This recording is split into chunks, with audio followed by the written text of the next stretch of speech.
ভাই মুফতি মাওলানা মোহাম্মদ মাহমুদুল হাসানকে তার অত্যন্ত গুরুত্বপূর্ণ বক্তব্য দেওয়ার জন্য।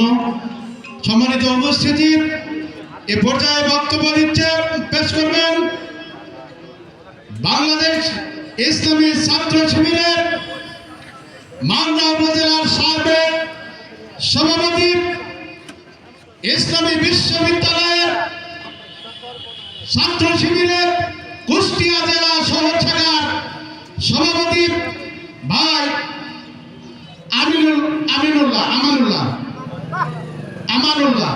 আমানুল্লাহ ভাইকে তার বক্তব্য পেশ করার জন্য অনুরোধ করছি। আসসালামু আলাইকুম ওয়া রাহমাতুল্লাহ। নাহমাদুহু ওয়া নুসাল্লি আলা রাসূলিহিল কারীম, আম্মা বাদ। ফাউযু বিল্লাহি মিনাশ শাইতানির রাজীম। বিসমিল্লাহির রহমানির রহিম।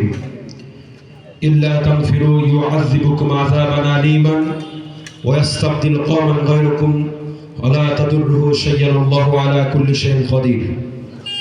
সংগ্রামী উপস্থিতি, মহান আল্লাহ তাআলার দরবারে শুকরিয়া জ্ঞাপন করছি যে আল্লাহ তাআলা এই পড়ন্ত বিকেলে আমাদেরকে এরকম একটা আয়োজনে শরীক হওয়ার সুযোগ দিয়েছেন। বলছি আলহামদুলিল্লাহ। দরুদ এবং তাসলিমাত বর্ষিত হোক বিশ্ব মানবতার মুক্তির দিশারি সাইয়্যিদুল মুরসালিনের প্রতি। সকলে বলছি সাল্লাল্লাহু আলাইহি ওয়াসাল্লাম। শহীদ ভাইদের মাগফিরাত কামনা করছি, যারা যুগে যুগে কালে কালে মানবতার মুক্তির জন্য, আল্লাহর দ্বীনের জন্য সংগ্রাম করতে গিয়ে আল্লাহর জমিনে তাদের রক্ত ঝরিয়েছেন, জীবন বিলিয়েছেন। সর্বশেষ জুলাই আগস্টের আন্দোলনে যারা শাহাদাত বরণ করেছেন এবং সর্বশেষ ভারতীয় আধিপত্যবাদের বিরুদ্ধে কথা বলতে গিয়ে আমাদের প্রিয় ভাই শরীফ উসমান বিন হাদি বাতিলের গুলিতে শাহাদাত বরণ করেছেন। আল্লাহ রাব্বুল আলামিন সমস্ত শহীদদেরকে যেন জান্নাতুল ফেরদাউসের সর্বোচ্চ মাকাম দান করেন, বলছে আমিন। প্রিয় ভাইরা, আপনারা ইতিমধ্যে লক্ষ্য করেছেন 5 আগস্টের পর থেকে বাংলাদেশে একটি ইসলামী গণজাগরণ হওয়া শুরু হয়েছে। আপনারা লক্ষ্য করেছেন 5 আগস্টের পর এদেশে প্রায় 5টি বড় বড় বিশ্ববিদ্যালয়ে ছাত্র সংসদ নির্বাচনগুলো অনুষ্ঠিত হয়েছে। এই ছাত্র সংসদ নির্বাচনগুলোতে বাংলাদেশ ইসলামী ছাত্র শিবির তাদের প্যানেল ঘোষণা করেছে। এই প্যানেল ঘোষণা করার পর থেকে বাম পাড়া এবং নাস্তিক পাড়ায় ঘুম হারাম হয়ে গিয়েছিল। তারা নানান ভুয়া জরিপ আমাদের বিশ্ববিদ্যালয়গুলোতে সামনে নিয়ে এসেছিল। তারা বোঝানোর চেষ্টা করেছিল এদেশের ছাত্র সমাজ ছাত্র শিবিরকে ভোট দেবে না, কিন্তু আমরা খেয়াল করেছি এর পাশাপাশি ছাত্র শিবিরকে তারা রক কাটা জঙ্গি হিসাবে নানান অপবাদিত করেছিল। প্রিয় ভাইরা আমার, তারা তাদের কোনো অপবাদে কাজে আসে নাই। দিন শেষে আমরা লক্ষ্য করেছি বাংলাদেশ ইসলামী ছাত্র শিবিরের এই প্যানেলগুলোকে বিশ্ববিদ্যালয়ের শিক্ষার্থীরা জয়যুক্ত করেছে, বিপুল ভোটে ভোট দিয়ে প্যানেল সহ তাদেরকে বিজয় দান করেছে আল্লাহ তাআলা।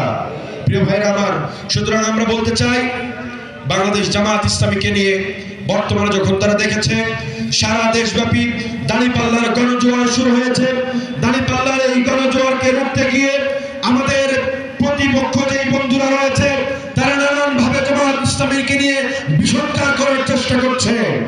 আমরা লক্ষ্য করেছি জামাত ইসলামীর নামে তারা অপব্যাখ্যা দিচ্ছে, জামাত ইসলামীরা কি জান্নাতের টিকিট বিক্রি করছে। আমি আপনাদেরকে সাক্ষী রেখে বলতে চাই, আপনারা হাত উঁচু করে জবাব দেবেন, এ পর্যন্ত জামাত ইসলামের কোন নেতৃবৃন্দ আপনাদের কাছে এসে কি বলেছে যে জামাত ইসলামের এই দাঁড়িপাল্লায় ভোট দেওয়ার বিনিময়ে আপনাদেরকে জান্নাত দেওয়া হবে? কেউ কি বলেছে? ভাইরা আমার, শুধু তাই নয়, তাদের কেন্দ্রের সর্বোচ্চ লেভেলের যে নেতাগুলো আছে তাদের মাথা পাগল হয়ে গেছে। তারা জনসভাগুলোতে গিয়ে বলছে আমরা এই দলকে দেখেছি, ওই দলকে দেখেছি। আপনারা কেন বলছেন? আমরা তো তাদেরকে 71 দেখেছি। জামাত ইসলামীকে নিয়ে অপব্যাখ্যা দিয়ে জামাত ইসলামীর সেই মিথ্যা 71-এর কাহিনীকে আমার দেশের মানুষের সামনে নিয়ে আসার চেষ্টা করা হচ্ছে। আমরা বলতে চাই ডাকসু নির্বাচনে, চাকসু নির্বাচনে, সমস্ত ছাত্র সংসদ নির্বাচনে যেভাবে অপপ্রচার করে কাজ হয় নাই, আগামী দিনে আপনাদের এই জান্নাতের টিকিট আর 71-এর ভুয়া তথ্য দিয়ে দাঁড়িপাল্লার গণজোয়ারকে রুখে দেওয়া যাবে না। ভাইরা আমার, আমরা বলতে চাই বাংলাদেশ জামাত ইসলামী এদেশে তারা মন্ত্রণালয় পরিচালনা করেছে, এমপির দায়িত্ব পালন করেছে। বাংলাদেশ জামাত ইসলামের 2 জন মন্ত্রী যখন এদেশের মন্ত্রণালয় পরিচালনা করেছে, যে সময় এই দেশের সমস্ত এমপিদের বিরুদ্ধে দুর্নীতির জন্য চার্জশিট গঠিত হয়েছিল, সে সময় জামাত ইসলামীর দুজন মন্ত্রীর বিরুদ্ধে 10 তারিখ দিয়ে খুঁজে একটি পয়সার কোনো দুর্নীতি তারা প্রমাণ করতে পারে নাই। আমরা বলতে চাই, আজকে আপনারা দাঁড়িপাল্লার প্রতি আস্থা রাখুন, জামাত ইসলামীর প্রতি আস্থা রাখুন, 10 দলের প্রতি আস্থা রাখুন। আপনারা দেখবেন যে দুর্নীতিমুক্ত ইনসাফপূর্ণ একটি বাংলাদেশ জামাত ইসলামী আপনাদেরকে উপহার দেবে। এর জন্য বিগত 54 বছরের জন্য এদেশের মানুষকে আফসোস করতে হবে। প্রিয় ভাইরা আমার, আমরা পরিশেষে বলতে চাই, আসুন, আল্লাহ পাক বলেছেন পবিত্র কোরআনের ভিতরে সূরা তাওবায় বলেছেন, ইল্লা তাগফিরু ইউআযিবুকুম আযাবান আলীমান ওয়া ইস্তাবদিল কওমান গায়রাকুম ওয়া লা তাদুররুহু শাইআন আল্লাহু আলা কুল্লি শাইইন কাদির। আল্লাহ পাক বলেছেন, ইল্লা তাগফিরু, যদি তোমরা বের না হও আল্লাহর জন্য, যদি তোমরা বের না হও দ্বীনের জন্য, ভালো কাজের জন্য, যদি তোমরা বের না হও, ইউআযিবুকুম আযাবান আলীমান, তোমাদের উপর আযাব চাপিয়ে দেওয়া হবে।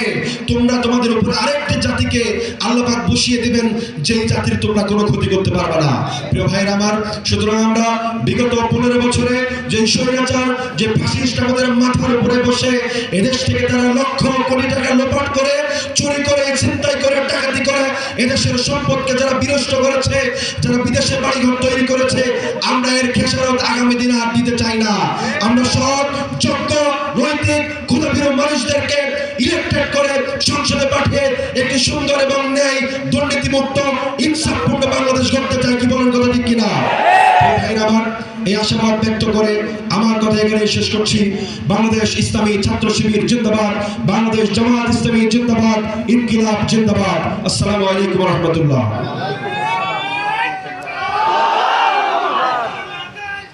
ধন্যবাদ ভাই আমানুল্লাহকে।